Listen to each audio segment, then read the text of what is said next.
This show is sponsored by BetterHelp Online Therapy. As kids, we were always learning and growing, but at some point as adults, we tend to lose that sense of curiosity and excitement. Therapy can help you continue that journey. Visit BetterHelp.com to learn more and save 10% off your first month. That's BetterHelp, HELP.com. What if Ron Weasley was sorted into Hufflepuff instead of Gryffindor? Hey, brother! Okay, guys, so last week... Bit of a tongue. This is going well. What a good start. Okay guys, so last we left our heroes, Harry had just defeated Tom Riddle in the Chamber of Secrets, pulled the sword of Gryffindor, and as usual saved his now younger adopted sister, Ginny. Ron helped, and even is the one who located the Chamber of Secrets, but despite his involvement and recognition by Dumbledore at the end of the school year with special services to the school and 200 points to Hufflepuff, nobody is really giving him the credit he seems to deserve. I mean, Harry killed a giant snake and fought off Voldemort, so can you really blame them? But it all comes at a bad time, because just when Ron and Harry seem to be getting on better than they have their entire time at Hogwarts, Ron's insecurities are flared right back up, and once more he feels like he's living in the shadow of his brother. Oh, and also, Neville got attacked by Lockhart and now has no memory at all of who Lockhart is or that he was ever even their teacher. Oops. Why is it always me? Point is, Ron is more eager than ever to prove his worth this year and has a plan to do it, which brings us to summer at the Burrow, a much happier place than the Dursleys to kick off year 3 of What If Ron Was in Hufflepuff.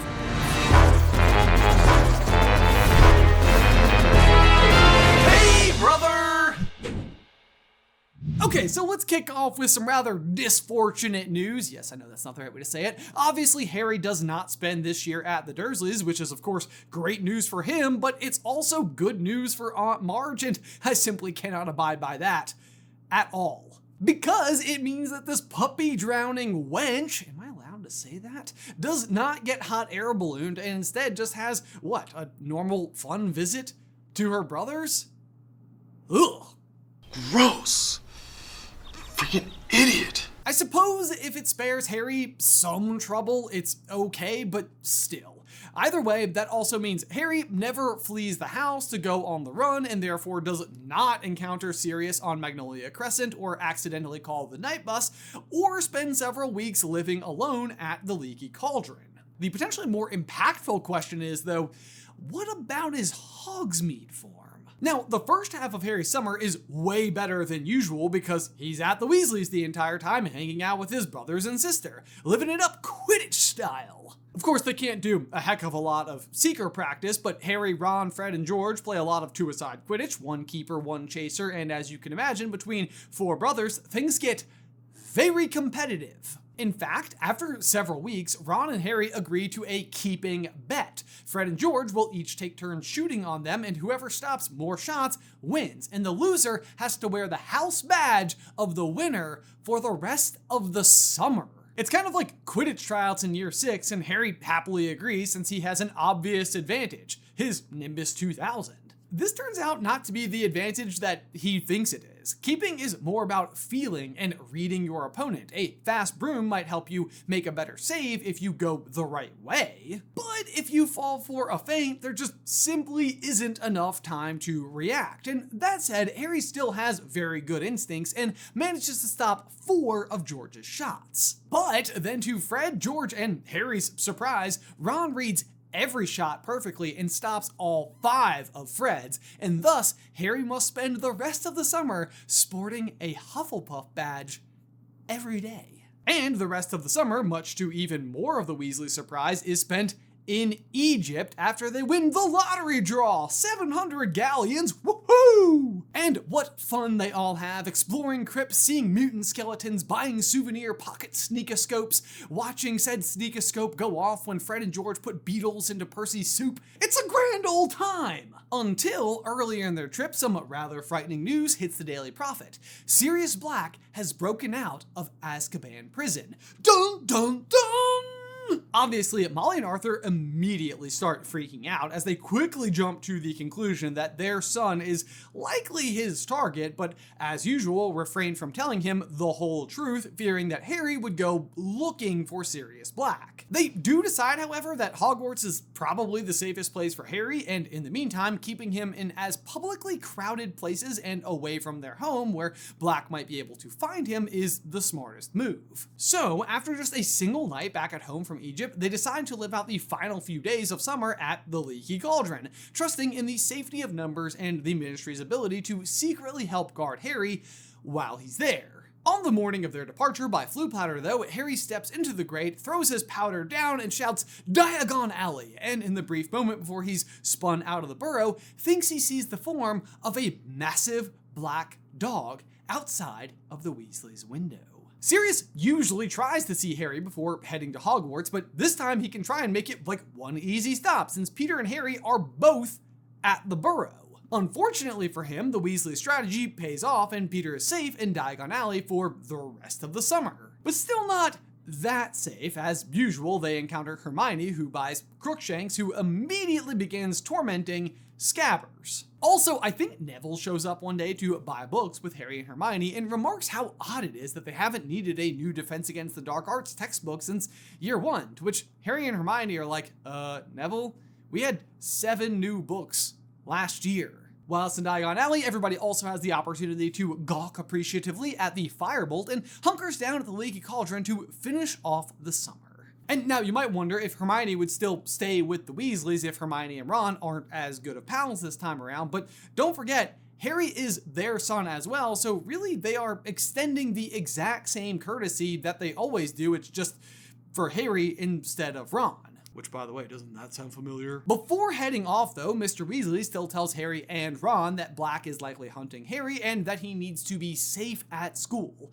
Ron wonders why he's being pulled into this conversation as well, and here is when Mr. and Mrs. Weasley explain that after much consideration, they don't think Harry should go to Hogsmeade until it's safe. And in the name of keeping things fair, they will not be allowing Ron to go either. After all, the two of them have been known to get into dangerous situations together. Ron obviously feels like this is wildly unfair and directs his anger towards Harry as if it's his fault for being targeted and preventing Ron from getting to go to Hogsmeade. On the train, Ron does not sit with Harry, Hermione, and Neville, who still end up in Lupin's car. Ron, of course, wants to reunite with all of his Hufflebuds, Ernie and Jeff, which, as a reminder, is Justin Finch-Fletchley. And kind of understandably, Ron is still pretty steamed about the Hogsmeade situation. But alas, the Dementors still come and search the train, and Harry has his usual bout of fainting and hears his parents being killed by Voldemort, and the whole school quickly hears about it.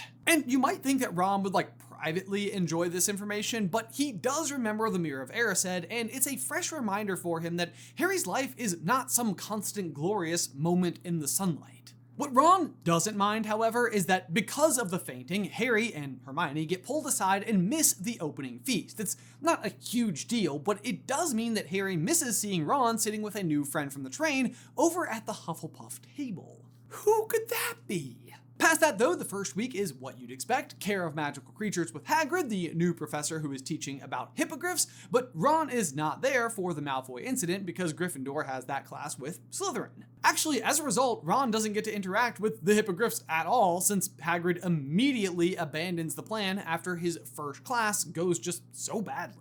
Then, arriving at divination, Neville is quick to notice how Hermione, who had been searching for the tower with them, is quick to disappear at the bottom of the ladder, only to suddenly reappear emerging through the trapdoor moments before class begins. She was right next to us. Then I couldn't find her anywhere. Now she's back? There's nowhere to have gone. Don't be ridiculous, Neville. You're just forgetting where she was standing, responds Harry, and Neville flushes in embarrassment. Meanwhile, Harry interprets Neville's cup as a moon with a half moon on each side of it. Which, and I looked this up, means bad at time management, an interpretation Neville looks relieved at. Then, obviously, Trelawney comes and pronounces Harry as good via Grim as dead and sends them along their way.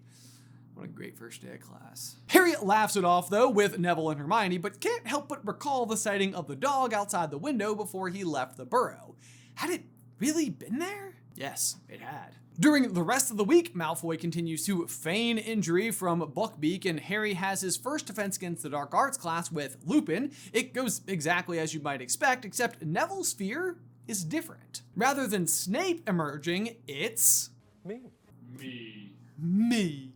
Lockhart. Neville looks terrified. "Who are you?" he shouts. While Neville can't remember anything about who Lockhart is, his face and the associated attack on Neville keeps haunting his dreams. No matter how he dwells on the face or is even told who it is, the information refuses to stick in his mind at all. And so he is tormented not just by Lockhart's face, but also the idea of losing his mind.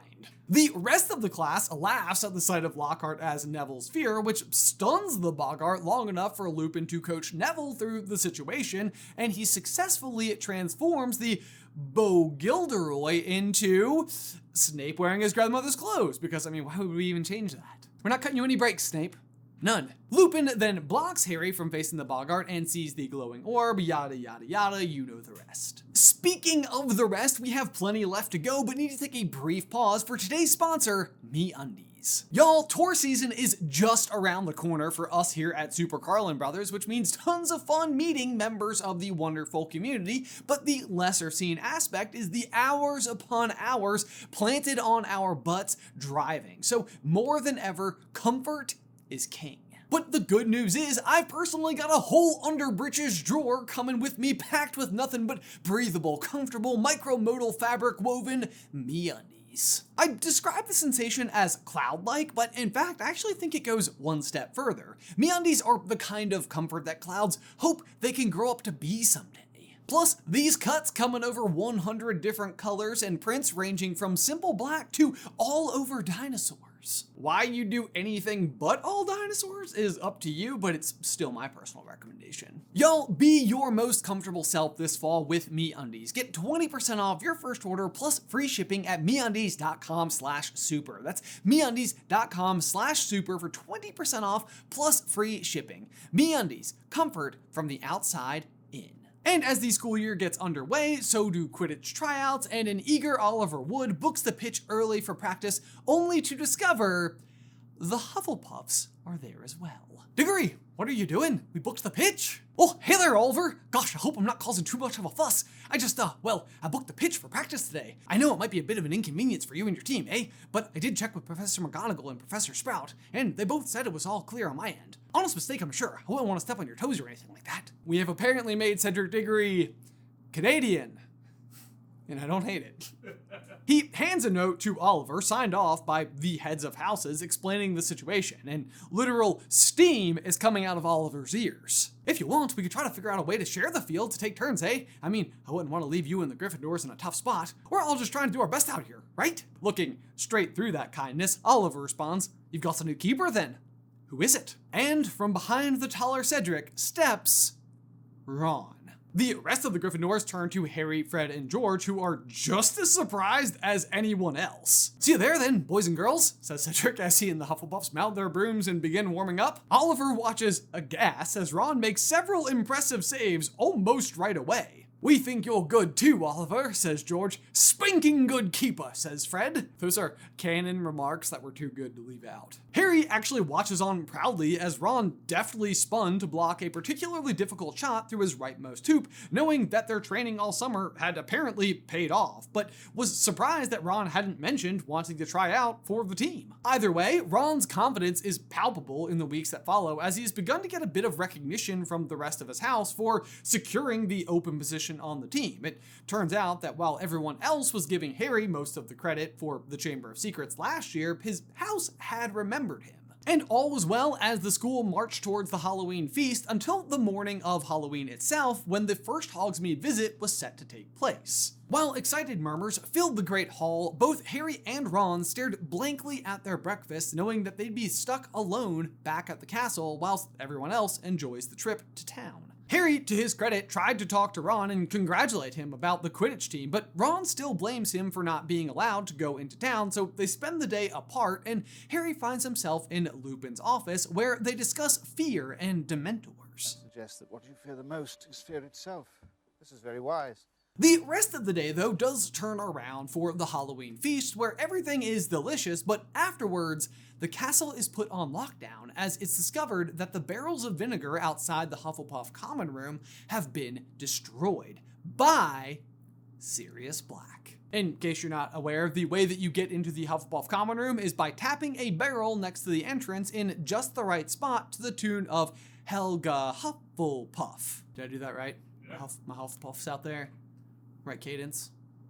Do we approve? Can you imagine if you need to like get back to the common room to like use the bathroom and you're like a little bit more urgent than usual and you're like, Helga Hufflepuff! Barrel explodes and you're covered in vinegar and still have to go to the bathroom. On that exact note though, a house elf from the nearby kitchens watched as Sirius Black tapped the wrong tune on the wrong barrel and got doused in vinegar because that is what happens if you get it wrong. Enraged, Black had smashed the whole barrel and fled the scene. And the smell of the vinegar filled the halls for the rest of the night, but spread out too much for anyone to follow any kind of trail and didn't seem to lead towards any exit or window. As usual, the school is gathered in the Great Hall that night for safety, and Harry finds Ron to ask what happened and to see if he's okay. The seriousness of the situation has brought Ron's anger back down to earth, and he realizes the threat to his brother is very real, and the two wonder why Black attacked the Hufflepuff common room if he's supposed to be after Harry. The bet, Ron whispers to Harry. You were wearing my Hufflepuff badge during the summer, and there was that photo of us in the Daily Prophet. He could have seen you and thought you were in Hufflepuff. Wow, good thing you're such a good keeper, Harry says, realizing Ron must be right. You might not be thinking that after our match, though, Ron replies. Unbeknownst to the brothers, though, that match is actually fast approaching as Marcus Flint reschedules the Slytherin versus Gryffindor match to let Draco's arm heal. It's killed me. It's killed me. Instead, the season will now kick off with Gryffindor versus Hufflepuff, and the desire for Harry and Ron to defeat each other rises. Usually, Ron's nerves before Quidditch are a huge problem for him, but this go round he finds himself highly motivated with a lot to prove and the confidence-boosting friendship and respect of Cedric Diggory. Ron is ready.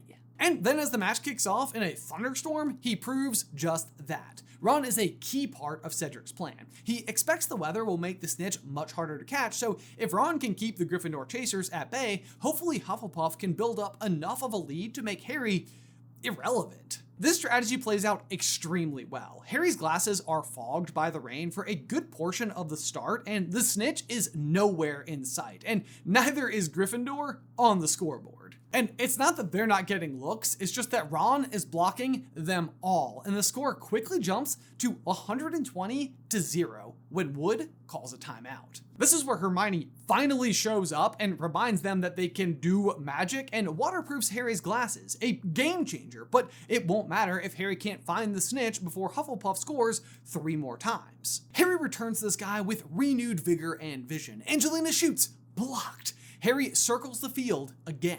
Then he hears it over the intercom. Hufflepuff scores 130-0. Tension is rising. The Hufflepuffs can feel the victory. A frustrated Fred sends a bludger at Ron and gets a foul called. Hufflepuff scores on the penalty 140-0. Harry is frantic and searching the sky as fast as he can when a huge bolt of lightning strikes, and in the top stands the black dog. Harry blinks and the lightning strikes again and the dog is gone. But where it was, the snitch. Harry takes off, racing towards the flying ball. Cedric sees him and takes the chase as well. The wind is blowing Harry off course. Cedric's weight is an advantage, but it doesn't matter. Harry has the lead. Almost there, Harry thinks to himself, and then everything goes cold. Step aside, step aside. No, not Harry, not Harry. The Dementors have flooded the stadium. Everything goes white. Harry falls. Cedric catches the snitch.